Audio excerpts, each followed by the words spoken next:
कल भारत कोकिंग कोल का IPO live हो जाएगा जो कि 9 तारीख से लेकर 13 जनवरी तक ओपन रहेगा। तो मैंने उसके डीआरएचपी पढ़ के कुछ पॉइंट्स निकाले।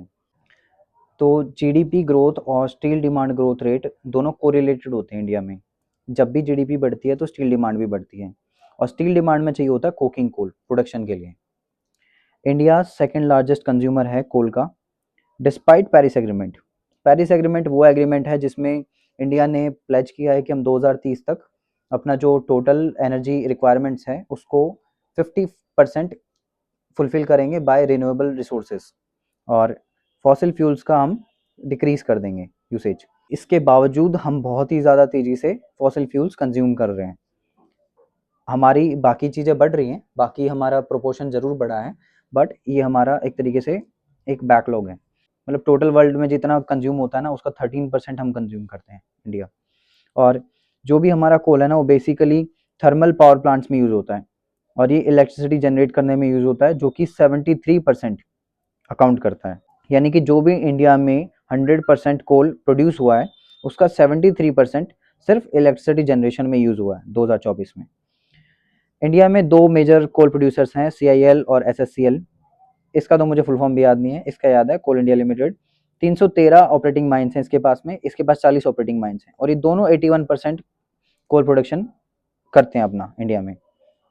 As per production accounting coking coal 6% है टोटल प्रोडक्शन का और नॉन कोकिंग कोल 94% है। कोकिंग कोल वही कोकिंग कोल है जो स्टील मेकिंग में यूज होता है और ब्लास्ट फर्नेस में डाला जाता है। यही कोकिंग कोल है जिसके नाम पे भारत कोकिंग कोल लिमिटेड नाम रखा हुआ है क्योंकि बेसिकली यही बनाता है ज़्यादातर। उसका 99% प्रोडक्शन इसी चीज़ का है। फिस्कल 2025 में अगर आप देखोगे तो टोटल 66.5 मिलियन मेट्रिक टन हमने कोकिंग कोल प्रोड्यूस किया था out of total coal production 1048 million metric tonne. MMT मतलब मिलियन मेट्रिक टन। टोटल हमारा 66.5 मिलियन मेट्रिक टन है, उसमें से 66 मिलियन मेट्रिक टन हमारा सिर्फ झारखंड स्टेट से आता है, basically Raniganj and Jharia district. Bharat Coking Coal सबसे बड़ा मेजर कंट्रीब्यूटर है कोकिंग कोल प्रोडक्शन का इंडिया में और इसका टोटल प्रोडक्शन 58.5% है total coking coal produced in India का, जो कि 66.5 मिलियन मेट्रिक टन इंडिया में प्रोड्यूस हुआ। उसमें से 38.9 मिलियन मेट्रिक टन BCCL ने प्रोड्यूस किया था।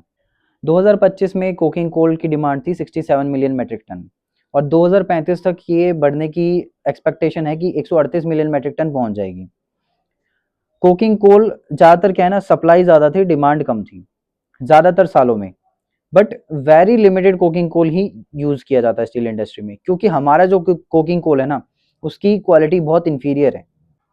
Demand of coking coal steel में बहुत ही तेज़ी से एक्सपेक्ट की जा रही है इंक्रीज होगी क्योंकि इंडिया का टारगेट है कि 2030 तक हमें 300 million tonne per annum produce करना है स्टील को। उसके लिए बहुत सारा कोकिंग कोल लगेगा। इंडिया का जो टोटल कोल एक्सपोर्ट्स है ना उसका 22% कोकिंग कोल है और बाकी नॉन कोकिंग कोल है। ये डाटा 2024 का है और ज़्यादातर इसका जो है वो कैप्टिव पावर प्लांट्स और स्टील प्लांट्स में यूज़ होता है। 2024 में जो टोटल कोकिंग कोल है वर्ल्ड का वो 1044 मिलियन मेट्रिक टन था। मतलब इतना प्रोड्यूस हुआ है 2024 में कोकिंग कोल, जिसमें लार्जेस्ट प्रोड्यूसर है चाइना, उसके बाद ऑस्ट्रेलिया और फिर बीच में कहीं हमारा इंडिया आता है जो कि 6% टोटल प्रोडक्शन का प्रोड्यूस करता है, making us the third largest energy consumer globally. India अपना जो कोकिंग कोल है ना उसका 90% इम्पोर्ट करता है जो कि 58 मिलियन मेट्रिक टन था 2025 में। India imported 43% coking coal from Australia in fiscal 2025। India second largest producer और कंज्यूमर है स्टील का। तो अगर हम इतना ज़्यादा स्टील कंज्यूम करेंगे तो हमें प्रोड्यूस करना पड़ेगा और प्रोड्यूस करने के लिए मैंने आपको बताया कि हमें सबसे ज़्यादा ज़रूरी चीज़ है कोकिंग कोल, उससे कोक प्रोड्यूस होगा। तो भारत में क्या है कि इन्फीरियर क्वालिटी का कोकिंग कोल बनता है। 2024 में 17 मिलियन मेट्रिक टन रो कोकिंग कोल बना था जिसमें उसको धोने के बाद में सिर्फ 5.4 मिलियन मेट्रिक टन बचा, बाकी सारा सिर्फ राख था और उसमें से भी सिर्फ 3.2 मिलियन मेट्रिक टन प्लांट्स में यूज हुआ ब्लेंडिंग के साथ। मतलब अकेले तो वैसे भी यूज नहीं हो सकता और ब्लेंडिंग में भी कैसे यूज हुआ कि टोटल इंपोर्ट हमारा 58 मिलियन मेट्रिक टन था, उसके साथ हमने अपना 3.2 मिलियन मेट्रिक टन मिलाया, यानी कि 100% में से 94% इंपोर्ट किया था कोकिंग कोल और 6% हमने अपना वाला धो के ब्लेंड किया था उसमें, दोनों को मिक्स करके फिर उसके बाद स्टील फर्नेस में डाला है। तो ऐसे यूज हो रहा है हमारा, अकेले तो यूज हो ही नहीं सकता। उसके बाद में आप देखोगे तो इंडिया की टोटल कोकिंग कोल की रिक्वायरमेंट्स 90% इम्पोर्ट से पूरी होती हैं स्टील इंडस्ट्री में। तो इंडिया में जो कोकिंग कोल है वो इन्फीरियर क्वालिटी का है और उसको अकेले हम यूज़ नहीं कर सकते। और फिलहाल जो इंडिया में स्टील इंडस्ट्री में टेक्नोलॉजी यूज़ होती है ना, उसका नाम है कन्वेंशनल टॉप चार्जिंग। और इसको यूज़ करेंगे तो हम ब्लेंड अच्छे से नहीं कर पाएंगे, अपने वाले को अच्छे से यूज़ नहीं कर पाएंगे। अगर हम इस स्टैम्प चार्जिंग टेक्नोलॉजी को यूज़ करते हैं ना स्टील फर्नेस में, तो हमारा जो ब्लेंडिंग है ना वो 6% से 35% तक चला जाएगा। उसके बाद में हमारी प्रोडक्टिविटी बढ़ जाएगी और हमारे जो इम्पोर्ट्स हैं ना वो कम हो जाएंगे। हमें सिर्फ 65% जो रिक्वायरमेंट है उतना ही इम्पोर्ट करना पड़ेगा और 35% जो हम अपना कोकिंग कोल प्रोड्यूस कर रहे हैं ना, उसको धोने के बाद जो बचेगा उसको हम एज ए 35% अपना यूज़ कर सकते हैं। जैसे आप इसमें देख सकते हो कि अगर डिमांड बढ़ती रहती है तो हमें जो रॉ कोकिंग कोल है ना वो 170 मिलियन मेट्रिक टन चाहिए होगा टू फुलफिल दैट 35%। और फिलहाल हम कितना कर रहे हैं, 67-68 मिलियन मेट्रिक टन, बहुत पीछे हैं। तो हमें इतना प्रोड्यूस करना पड़ेगा तब जाके हम 35% वाली ब्लेंडिंग सोच को लागू कर पाएंगे। और अगर हम 170 मिलियन मेट्रिक टन प्रोड्यूस करते हैं ना, तो उसमें से बस हमारा 56 मिलियन मेट्रिक टन धोने के बाद में, वॉशरीज में धोने के बाद में इतना ही हमारा यूजफुल मैटर होगा, जो हम बाकी बाहर वाला जो इंपोर्ट किया गया कोकिंग कोल है उसके साथ ब्लेंड करके यूज कर सकते हैं। और यही गोल है मिशन कोकिंग कोल 2021 में जो लॉन्च हुआ था। और 2025 में install capacity of coking coal washeries की बात करोगे तो हमारे पास में 46% मिलियन मेट्रिक टन की वॉशरीज हैं। मतलब अगर हम वॉशरीज में इतना डालेंगे ना कोकिंग कोल तो वो हमें धोखे दे देगी, ठीक है, इतना हम यूटिलाइज कर सकते हैं पर एनम। और इसमें से भी सबसे ज्यादा बीसीसीएल के पास में, भारत कोकिंग कोल के पास में। और उसके बाद में 28% टाटा स्टील के पास है और स्टील अथॉरिटी ऑफ इंडिया के पास में 6% है। बाकी जो कोकिंग कोल लिमिटेड है उसके पास में 25% है। ये अलग अलग कंपनीज हैं, हमारी मेन जिसका आईपीओ आ रहा है वो ये है। कोकिंग कोल वॉशरी परफॉर्मेंस की बात करें तो सबसे अच्छी परफॉर्मेंस है सेल की, स्टील अथॉरिटी ऑफ इंडिया, जो कि 40% अपना धो के मटेरियल निकाल लेता है। मतलब अगर 100 धोएगा 100%, तो उसमें से 40% उसका यूजफुल मैटर होगा जो कि वो स्टील फर्नेस में यूज कर सकता है। और भारत कोकिंग कोल का जो है वो 17 मिलियन मेट्रिक टन अगर वो वॉशरीज में धोता है तो उसके बाद में उसको यूजफुल मैटर सिर्फ 4.9 मिलियन मेट्रिक टन मिलता है, और ये यील्ड है उसकी 30% की। और इंडिया क्या है ना कि अपना कैपेसिटी को एक्सपेंशन करने की कोशिश कर रहा है। जैसे आप देखोगे 38 मिलियन मेट्रिक टन था 2024 में, और हमारा 46 मिलियन मेट्रिक टन हो गया 2025 में। हमारी कोशिश है कि हम 63 मिलियन मेट्रिक टन तक पहुंच जाएं 2030 तक, ताकि हम और अच्छे से ज़्यादा अपने कोकिंग कोल को प्रोड्यूस करके उसको धो पाएं और फिर उसको अपना अच्छे से ब्लेंड करके यूज़ कर पाएं। तो अगर देखो वॉशरीज की कैपेसिटी बढ़ेगी तो हमारा रो कोकिंग कोल भी बढ़ेगा, मतलब जो हमें यूज़ होने वाला बाद में धोने के बाद में वो बढ़ेगा, तो हमारी परफॉर्मेंस भी बढ़ेगी, स्टील इंडस्ट्री में परफॉर्मेंस बढ़ेगी और हमें इंपोर्ट्स कम करने पड़ेंगे। भारत कोकिंग कोल लिमिटेड की कुछ बात करते हैं तो इसके पास में 32 ऑपरेशनल माइंस हैं, जिसमें से 25 ओपन कास्ट हैं और 3 अंडरग्राउंड हैं और 4 मिक्स्ड हैं, जो कि इन दोनों का एक मिश्रण बन के एक 4 ऐसी हैं माइंस जिनमें ओपन कास्ट भी होता है और अंडरग्राउंड माइनिंग भी होती है।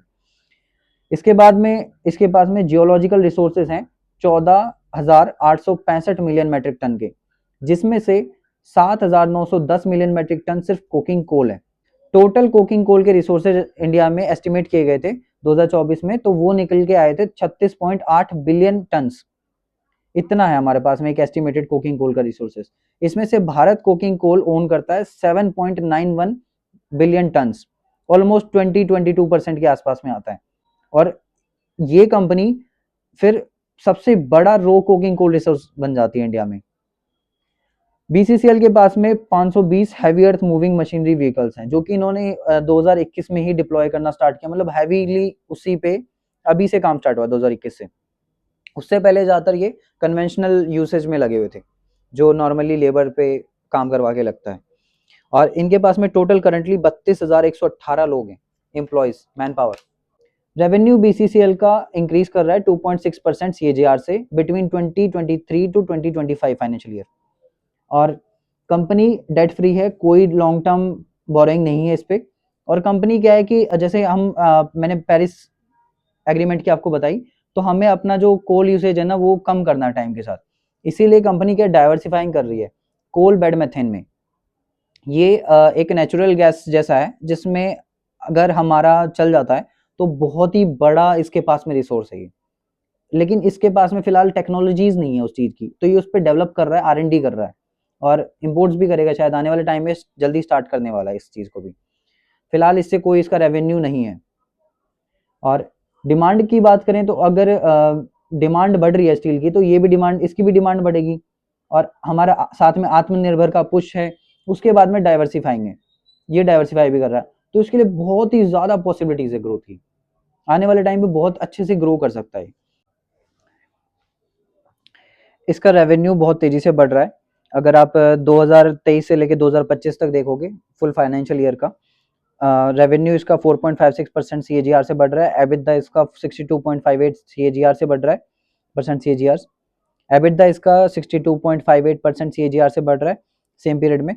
और पैट इसका 36.59% CAGR से बढ़ रहा है। और हम कंसिडर कर रहे हैं पीरियड 2023 टू 2025। अगर आप इस साल का हाफ ईयरली देखो, जैसे इसने अपना सितंबर तक का भी रिजल्ट्स बताया, बट उसमें इसका क्या है कि टोटल रेवेन्यू घटा हुआ है। उसका इन्होंने रीजन दिया है कि जो एक ओवरबर्डन लेयर होती है ऊपर, जब हम माइनिंग करते हैं ना, तो ये जमीन है, मान लो ये जमीन है ना, माइनिंग करते हैं तो हमें इससे नीचे जाके यहाँ पे कोल रिसोर्सेज है, तो हमें नीचे जाने के लिए पहले ऊपर की जो मिट्टी है ना, इसको हटाना पड़ता है। टोटल अगर आप देखोगे इसका रेवेन्यू 4.56% CAGR से बढ़ रहा है 2023 से लेके 2025 के बीच में। और इसका जो एबिटदा है ना, वो भी सेम पीरियड में 62.58% CAGR से बढ़ा है। और पैट इसका 36.59% CAGR से बढ़ा है, सेम पीरियड को हम कंसिडर कर रहे हैं। लेकिन अगर आप इसका देखोगे ना, 2025 का जो हाफ ईयरली है, 1 अप्रैल 2025 से लेके 31 सितंबर 2025 तक, ये जो 6 महीने का पीरियड है ना, इसमें इसका जो रेवेन्यू है या फिर पैट है या फिर एबिटदा है, वो बहुत तेजी से गिरा है। उसका रीजन बस एक ही है कि इनको है ना, जब माइनिंग करते हैं तो ओपन कास्ट माइनिंग में हमें जमीन से पहले मिट्टी हटानी पड़ती है, नीचे हमारे रिसोर्सेज होते हैं, तो हम यहाँ से रिसोर्सेज अपना मिट्टी हटाएंगे। मिट्टी हटाने में क्या है कि ओवरबर्डन है, इसको हम ओवरबर्डन कहते हैं, इस एक्टिविटी को, इस पर्टिकुलर चीज को। तो मिट्टी जब हटाने में हमारा ज्यादा टाइम जाता है ना, नीचे ज्यादा होते हैं जब हमारे कोल रिसोर्सेज, तो हमारा ज्यादा एक प्रोडक्टिविटी वेस्ट होती है, हम उसको अच्छे से यूटिलाइज नहीं कर सकते। तो इनका यही है कि इनका सबसे ज्यादा टाइम यहाँ पे गया, उसके कारण से अच्छा कोल प्रोड्यूस नहीं कर पाए, ज्यादा मिट्टी निकाली इन्होंने। और आप देखोगे ना, बड़े बड़े कॉम्पिटिटर्स के साथ में इनका उस ओवरबर्डन को मैच करोगे तो इन्होंने उनसे भी ज्यादा निकाली, जबकि दूसरे इससे लगभग 4-5 गुना प्रोड्यूस कर रहे हैं। और इसका करंट रेशो देखोगे तो मतलब करंट रेशो वो होता है जिसमें हमारे एसेट्स और लाइबिलिटीज को कंपेयर किया जाता है। करंट एसेट्स ऊपर होते हैं, नीचे करंट लाइबिलिटीज होते हैं, तो उसका जो रेशियो है ना, इसका 1 है इस 6 महीने में। और 2025 में आप कंपेयर करोगे तो 1.19 है, जो कि एक अच्छा फिगर है। एक से नीचे होता है तो अच्छा नहीं होता है। इसका मतलब है कि शॉर्ट टर्म में थोड़ा कंपनी को दिक्कत है, प्रॉब्लम्स हैं अपने बोरोइंग को, डेट को मैनेज करने में। और इसका जो नेट एसेट वैल्यू पर शेयर है, वो भी अच्छा है, 14 रुपए का, यानी कि ये 23 रुपए पे लिस्ट होने जा रहा है और 14 रुपए इसके पास नेट एसेट वैल्यू है 2025 में। इसके पास इतने एसेट्स हैं। अगर हाफ ईयरली में आप देखोगे 6 महीनों में, तो उस ये भी निकल के आता 12.52 एनुअलाइज्ड। और इसका जो प्रोडक्शन है ना कोकिंग कोल का, वो भी 5.8% CAGR से बढ़ रहा है 2025 में।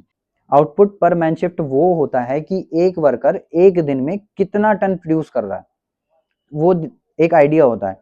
तो ये इसलिए है, इन्होंने रीजन भी दिया है कि इनका हायर ओवरबर्डन रिमूवल है, उसी के कारण इनका जो कोल है ना, वो कम एक्सट्रैक्ट हो पाया, क्योंकि ज्यादातर फोकस इनका उस पर रह गया और वो निकालने में बहुत टाइम गया है। और जैसे इन्होंने अपनी RHP में बताया, इनके पास में बहुत ही ज्यादा रिच माइंस हैं झारिया और रानीगंज में, जो कि झारखंड में पड़ता है। मतलब कि इनके ज्यादातर रिसोर्सेज 40 किलोमीटर के अंदर में है, जो कि एक गुड पॉइंट है। ज्यादा फैले होंगे तो उनको ट्रांसपोर्टेशन इधर उधर करने में कॉस्ट बहुत जाएगी। दूसरा, एक पर्टिकुलर कोल माइन के पास में रेल और रोड का जो कन्वीनियंस है वो होना बहुत अच्छी बात है। मतलब इनका ट्रांसपोर्टेशन स्मूथली हो पाएगा, इनको डिफिकल्टी नहीं आएगी उसमें। स्टिल इनका एक मेजर चैलेंज है कि ये जो कोकिंग कोल प्रोड्यूस करते हैं ना, वो बहुत ही कम है। जब ये टोटल कोल को प्रोड्यूस करते हैं, मान लो कि इन्होंने 100 टन प्रोड्यूस किया, तो उसमें इनका जो एक्चुअल कोकिंग कोल है ना, वो बहुत ही कम है, लगभग 20-30 टन मान के चलो। तो ये जो 20-30% है ना, बहुत लोअर क्वालिटी है, लोअर ग्रेड में आ जाता है। तो रियलाइजेशन इनकी बहुत कम है। एक तो इनको खोदना बहुत पड़ रहा है, उसके बाद में इनका जो एक्चुअल मटेरियल है वो 20-30% निकल रहा है, जो निकाल रहे हैं उसके अंदर में भी धोने के बाद फिर उसको भी हमें ब्लेंड करना पड़ रहा है क्योंकि लोअर क्वालिटी का है। तो बहुत सारे ड्रॉबैक्स हैं। 97% of total coking coal produced by BCCL in open cast. ये एक ओवरव्यू था मैंने इसका दिया, जो पर्टिकुलरली इसकी फंडामेंटल्स की बात नहीं की मैंने, सिर्फ कंपनी के एक जो वर्किंग है ना उस पर बात की है, उसके क्या चैलेंजेस हैं, उसकी क्या डिमांड है, उसकी क्या सप्लाई है, वो आपको थोड़ा एक आइडिया दिया है। अगर आपको वीडियो अच्छी लगी हो तो फॉलो करना मत भूलना। Thank you for watching.